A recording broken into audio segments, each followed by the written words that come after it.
Life table हमें ये बताता है कि कितनी प्रोबेबिलिटी है कि एक पर्सन जो है वो अपने नेक्स्ट बर्थडे आने से पहले पहले ही मर जाएगा।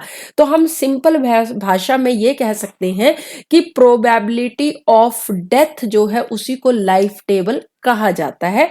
तो यहाँ पे मीनिंग देख लेते हैं। A life table shows the probability of a person dying before their next birthday at each age.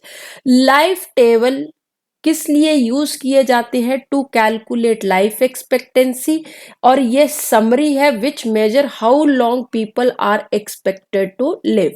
Life table दो तरह के होते हैं, period based tables and cohort life table. जो पीरियड बेस्ड टेबल्स होते हैं वो शॉर्ट टर्म मॉर्टेलिटी एक्सपीरियंस को बताते हैं, यूजुअली 1 to 3 ईयर्स, और जो कोहरेंट लाइफ टेबल्स होते हैं ये लॉन्ग टर्म लाइफ एक्सपेक्टेंसी को बताते हैं।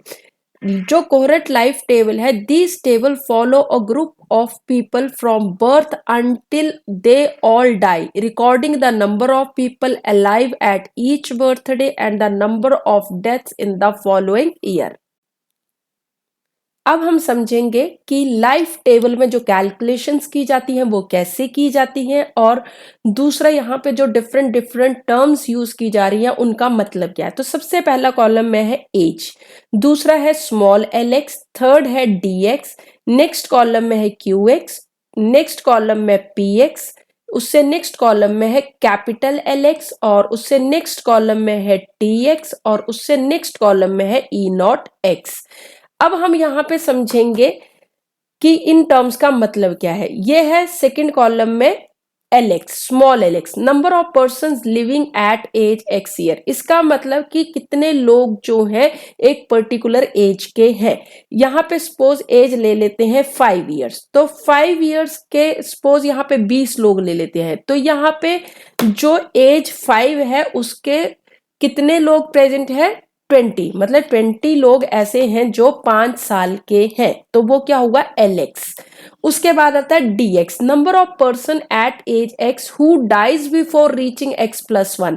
कितने ऐसे लोग हैं जो कि नेक्स्ट एज में आने से पहले पहले ही जिनकी डेथ हो जाएगी। तो जैसे सपोज यहाँ पे 5 ईयर्स में दे रखा 6 ईयर्स, एज क्या है? 6 ईयर्स। ऐसे कितने लोग हैं जो 6 ईयर नहीं देख पाएंगे, मतलब 6 साल का होने से पहले पहले ही उनकी डेथ हो जाएगी, तो उसको क्या कहा जाएगा? D x. सपोज यहाँ पे एल एक्स हमारे पास 20 था, अब नेक्स्ट जो हमारे पास 20 लोग थे जो 5 साल के थे, और जब हमने देखा 6 ईयर्स के जो लोग बचे हमारे पास 18 ही लोग बचे। इसका मतलब 2 लोग ऐसे हैं जो 6 साल का होने से पहले पहले ही मर गए, तो dx हमारे पास कितना हो जाएगा?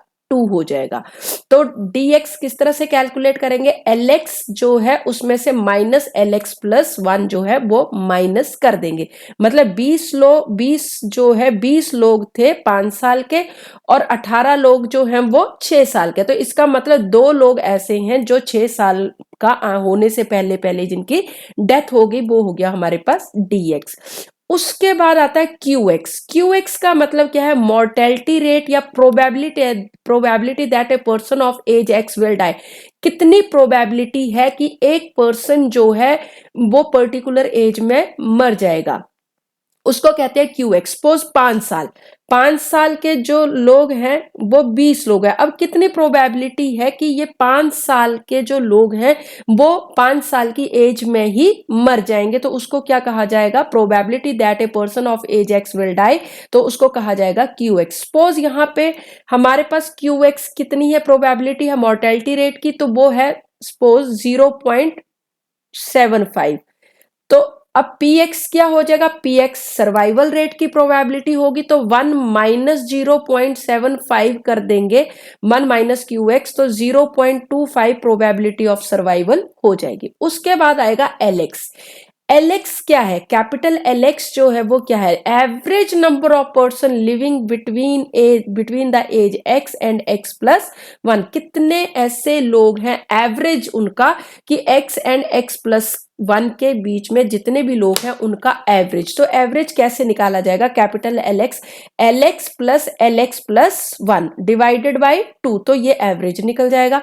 उसके बाद आता है TX कैसे कैलकुलेट करेंगे? TX total number of persons who are living above the age X1, above age X, कितने ऐसे लोग हैं जो कि X एज से ऊपर हैं।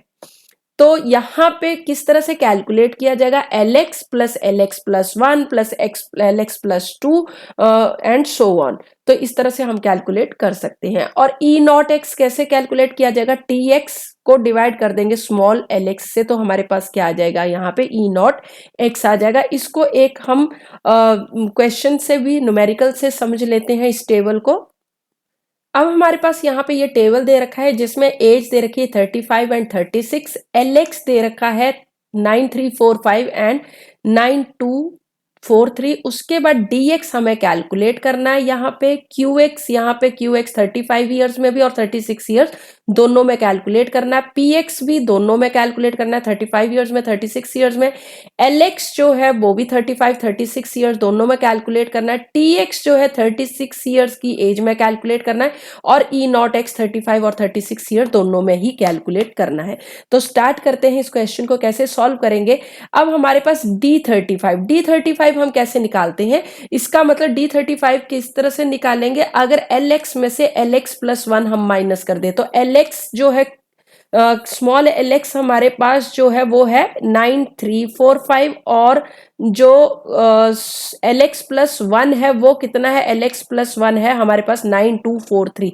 तो LX में से LX प्लस 1 हम माइनस कर देंगे तो हमारे पास आ जाएगा ये 102। उसके बाद QX किस तरह से निकालेंगे? QX 35 ईयर्स में और 36 दोनों में निकालना है। तो 35 में हमने क्या फॉर्मूला? DX को LX से डिवाइड कर दो। तो DX हमारे पास 102 है, यहाँ पे फाइंड आउट कर लिया था, और डिवाइडेड बाई 9345 कर देंगे तो हमारे पास 35 में आ जाएगा 0.0109 और 36 ईयर्स में आ जाएगा 0.10161। इस तरह से हम PX किस तरह से निकालेंगे? 1 माइनस QX, तो QX हमारे पास आ गया 35 में आया था 0.0109 और 36 ईयर्स में आया 0.0161। तो P35 और P36 निकाल देंगे तो हम फाइंड आउट कर सकते हैं 1 माइनस ये QX, और ये तो हमारे पास कितना आ जाएगा? 0.9891 PX। प्रोबेबिलिटी ऑफ सर्वाइवल 35 में ये आ जाएगी और प्रोबेबिलिटी 36 में आ जाएगी 0.9839। उसके बाद कैपिटल LX कैसे निकालते हैं? Small LX plus 1 divided by 2। अब L35 में किस तरह से निकालेंगे? हम दोनों को जो LX क्या है हमारे पास 9345 और 36 में 9243, तो इन दोनों को प्लस कर लिया डिवाइडेड बाई 2, तो हमारे पास आ जाएगा L35। और इसको निकालने का एक और तरीका भी होता है, 9345 जो LX है माइनस हाफ ऑफ DX जो है वो ले लेंगे तो हमारे पास इस तरह से भी 9294 आ जाता है। तो ये 9294 आ गया। और 36 ईयर में जो है वो भी हम कैलकुलेट कर सकते हैं, 9243 प्लस 9094 डिवाइडेड बाई 2, या फिर हाफ ले लेंगे ऑफ जो DX है। DX हमारे पास 149 दे ही रखा, तो इस तरह से भी हम कैलकुलेट कर सकते हैं। तो हमारे पास L35 भी आ गया और L36 भी आ गया 9168.5। अब हमारे पास नेक्स्ट आता है T36 निकालना है हमें। T36 हम फॉर्मूला हमारे पास क्या होता है? LX plus 1 plus LX plus 2 and so on. मगर हमारी एज ही यहाँ पे 35 से शुरू हो रही है, तो हम इसको इस तरह से भी कैलकुलेट कर सकते हैं, क्योंकि LX तो हमारे पास स्टार्टिंग का तो है नहीं, 35 से शुरू हो रहा। तो यहाँ तक जो टोटल करके आया था LX प्लस 1 करके, वो आया था 163819। तो हमारे पास एक और फॉर्मूला होता है इसको कैलकुलेट करने का, TX को जब हमारा बीच में एज गिवन हो तो इस तरह से हम कैलकुलेट कर सकते हैं। जो हमारे पास TX है, TX में से हम माइनस कर देंगे हमारे पास जो है कैपिटल LX जो है वो माइनस कर देंगे एज द एज जो है 9294 जो हमारे पास आया था 35 पे। तो यहाँ पे हम इसमें से ये माइनस कर देंगे 163,819 माइनस 9294, तो हमारे पास सॉल्व करके इसको आ जाएगा 154,525। तो यहाँ पे हम लिख देंगे 154,525। तो इस तरह से हम कैलकुलेट कर लेंगे। उसके बाद e naught x, e naught x कैसे कैलकुलेट करेंगे, टी एक्स को डिवाइड कर देंगे स्मॉल एल एक्स से। तो टी एक्स हमारे पास क्या है 163,819 divided by small L x 9345। तो इस तरह से जब हम सॉल्व करेंगे तो हमें जो है आंसर मिल जाएंगे। तो ये हमने सॉल्व किया हुआ है, यहाँ पे देख लेते हैं। T36 जो है ये हमने कैलकुलेट कर लिया है, ई नॉट 35 भी आ गया, ई नॉट 36 भी आ गया हमारे पास, और ये जो है हमारा कंप्लीटेड टेबल जो है हमें देखने को यहाँ पे मिल जाएगा। एज 35 36, एल एक्स तो दे ही रखा था हमारे पास, डी एक्स हमने 102 फाइंड आउट कर लिया था, क्यू एक्स भी दोनों फाइंड आउट कर लिए थे, पी एक्स भी फाइंड आउट कर लिए थे, उसके बाद एल एक्स भी हमने फाइंड आउट कर लिया था 35 36 में, और टी एक्स भी हमारे पास ये वाला फाइंड आउट कर लिया हमने। और ये दोनों भी इस तरह से हमारा जो टेबल है वो लाइफ टेबल जो है वो कंप्लीट हो गया। अब हम एक और न्यूमेरिकल समझ लेते हैं जो यूजीसी नेट के एग्जाम में आया हुआ है, उसमें क्या पूछा गया है। अब हमारे पास यहाँ पे ये क्वेश्चन दे रखा है जिसमें एज दे रखी है, स्मॉल एल एक्स भी दे रखा है, D x L x T x सब कुछ दे रखा है, ई नॉट एक्स पूछा है। तो ई नॉट एक्स का फॉर्मूला हमारे पास क्या होता है, टी एक्स को डिवाइड कर देते हैं हम स्मॉल एल एक्स से। तो यहाँ पे टी एक्स है हमारे पास 48,50,000 डिवाइडेड बाई 90,000 करेंगे तो हमारे पास जो है आंसर आ जाएगा 53.89, और ये जो है ऑप्शन सी यहाँ पे करेक्ट हो जाएगा।